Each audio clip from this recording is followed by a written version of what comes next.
All right, let's jump right into this. Welcome to today's Explainer, where we're unpacking a really fascinating and honestly kind of chilling psychological phenomenon. Have you ever wondered why you, or maybe some of the absolute smartest people you know, sometimes act completely oblivious in social situations? Well, today we're breaking down exactly why highly intelligent people purposely pretend to be stupid. And I promise you, it's not what you think. It's actually a highly sophisticated survival strategy. Okay, picture this. You're sitting in a room, maybe it's a casual meeting or a family get-together, and someone is telling a story that you know for an absolute fact is a blatant lie. Your brain is instantly processing the micro-expressions, right? The tension in their shoulders, that slight shift in their vocal pitch, the way they're totally overcompensating with their hand gestures. Now, a confrontational person, they'd call them out immediately. But you just widen your eyes, nod in perfect agreement, and go, wow, really? You choose to play the fool. So why do we actually do that? This right here brilliantly illustrates a massive disconnect. See, society generally views this quiet, agreeable behavior as just being socially naive or oblivious. But psychology views it as something much darker and way more complex. It's a biological survival strategy. You see, you aren't missing the details. You are collecting them. You've essentially developed this ghost-like social radar that purposefully hides your intelligence. Why? Because you've realized a fundamental truth. Displaying intelligence openly just makes you a target. Let's move into Section 1, the biological freeze response.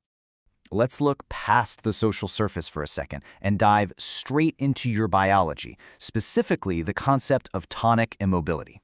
We've all heard of the fight-or-flight response, of course, but there is a third, ancient option that most people completely forget about, and that's freezing. Out in the wild, when an animal is totally outmatched, where fighting guarantees death and running is just impossible, it simply shuts down. It plays dead. The predator, which is usually triggered by movement and resistance, suddenly loses interest. And here's the crazy part. This ancient biological mechanism, it is the exact same program running in your brain when you play dumb. Now, obviously, you aren't being hunted by literal jungle predators anymore. But, the human brain hasn't really changed. Today, the predators are the narcissists, the manipulators, and those energy vampires in your workplace or your social circles. So when someone tries to drag you into a toxic debate, your brain instantly calculates the odds. Fighting is a useless drain of energy, and fleeing makes you look weak. So what do? You choose social tonic immobility. You drop your threat level to absolute zero. You turn yourself into a blank wall. And guess what? Toxic people literally cannot feed off a blank wall. There's also a strict economic principle behind all of this, and it comes down to this number, 20%. Look at it this way. Your brain makes up only about 2% of your body weight, but it burns a massive 20% of your daily energy. Processing complex social dynamics, coming up with counterarguments, reading all those micro-expressions, that requires massive metabolic fuel. Highly observant people burn through their cognitive reserves just by existing in a crowded space. So your brain literally cannot afford to waste more energy trying to correct someone who is absolutely committed to misunderstanding you. So your subconscious makes this brilliant calculation. It decides that the most efficient way to navigate a room full of noise is to simply turn off your broadcast signal. Playing dumb isn't surrendering at all. It's an incredibly smart, energy-saving calculation. You're conserving your power for the battles that actually matter. You're playing a long game that the loud people in the room don't even know exists. So that brings us to Section 2, dodging the competence curse. Let's explore what happens the exact moment the predator drops their guard. Ordinarily, people wear these heavy, curated social masks to guard their flaws, right? But they only do this around people they perceive as a threat or maybe an equal. When they look at your blank wall response, the nodding, the smiling, acting seemingly clueless, they decide you just aren't smart enough to judge them. So what do? They take their mask off. They overshare. They leak their true motivations and reveal their hidden agendas.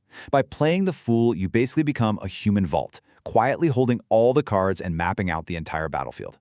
And doing this also protects you from a pretty dark truth of society, which behavioral psychologists call performance punishment. The reality is, intelligence is rarely rewarded with rest. It's usually rewarded with exploitation. I mean, the better you are at fixing problems, the more broken things people are going to throw at you. If you show everyone you know exactly how to fix the office printer, boom, congratulations. You're the printer repair person for life. By strategically playing dumb, you build an invisible boundary. You protect your time, your energy, and your peace of mind. Essentially, forcing other people to take responsibility for their own chaos just by shrugging and saying, I have absolutely no idea how to help. This strategy also brilliantly weaponizes the human ego. By feeding their vanity, you are actually the one pulling the strings. People have an insatiable need to feel superior. So when you play dumb, you're handing them the exact validation they're starving for. You let them lecture you on a topic you literally mastered years ago. The person who desperately needs to be seen as the master is controlled by their own vanity, while you, remaining entirely unbothered, quietly control the dynamic. It's genius. Now, let's shift gears a bit for Section 3, trauma and conflict avoidance. Because for many highly observant people, this brilliant strategy didn't start as a tactic at all. Actually, it started as a scar. Nobody is born wanting to shrink their presence. You likely developed this because of hypervigilance, trauma. If you look back at your past, many people who instinctively play the fool grew up in emotionally volatile or deeply critical environments. In those spaces, expressing a differing opinion was downright dangerous. Your developing brain quickly realized that being right didn't keep you safe, being invisible kept you safe. You develop this sort of emotional sonar that scans every single room for the absolute slightest hint of conflict. And that leads directly to some intense symptoms of extreme conflict avoidance. When someone tries to drag you into an argument, you don't just stay silent to manipulate them, you stay silent because your nervous system is literally screaming. Just the thought of confrontation and yelling is physically exhausting. You would much rather swallow your own pride and let them think you are completely ignorant than endure that psychological warfare. You de-escalate at all costs because for you, peace is just far, far more valuable than being right. Which brings us to Section 4, the curse of camouflage. So what's the terrifying side effect of wearing this invisible mask every single day? Well, psychology has a very dark rule when it comes to survival strategies. Whatever protects you in the short term will imprison you in the long term. Think about it. When you first put on the mask of the oblivious observer, it feels like a superpower, right? It keeps the monsters away. But every defense mechanism has an expiration date, and this camouflage carries a really heavy curse. Let's actually walk through the chilling progression of this curse. Step 1 is your silence. Step 2 is resentment. You sit there and watch arrogant, incompetent people get praised, and that silence ferments into a really toxic cynicism. Then comes Step 3, profound isolation. Sure, you keep the predators away, but you also keep everyone else away, making you the safest yet loneliest person in the room. And finally, Step 4, loss of identity. The literal neural pathways associated with your assertiveness and your intellectual confidence start to wither away from lack of use. That's terrifying. Eventually, you're forced to confront this haunting question. Am I still a genius playing dumb, or did I actually become the coward I was pretending to be? This is the ultimate psychological tragedy. You successfully survived the environment that traumatized you, but in the process of surviving, you kind of accidentally canceled your own existence. You locked away the sharpest part of yourself, and the straps of the mask have just fused to your skin. But there is a way out. Let's look at Section 5, the art of selective unmasking. The goal here isn't to completely destroy the mask, but to remember that you are the one choosing to wear it. You are empowering yourself to switch from defense to offense.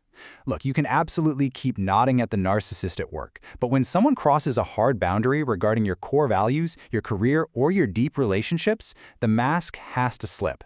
You drop the pleasant smile, you look them dead in the eye, and you let them realize exactly how much you know. Witnessing their absolute shock when they realize they've been playing checkers while you've been playing 3D chess, that is the exact moment you reclaim your agency.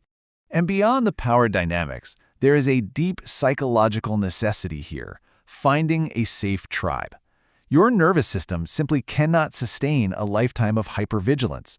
You have to find those rare individuals in the world around whom you can completely power down your radar. People who won't punish your brilliance or attack you just for being right. And when you find them, you must give them the ultimate privilege, the authentic, unfiltered, terrifyingly intelligent version of you. I really want to leave you with this incredibly empowering thought. True intelligence is knowing exactly when to step out of the dark, drop the act, and show the world your teeth. You survive the environments that taught you to shrink. But listen to me, you are not that threatened person anymore, and you certainly aren't the naive character society assumes you are. You possess a highly calibrated mind.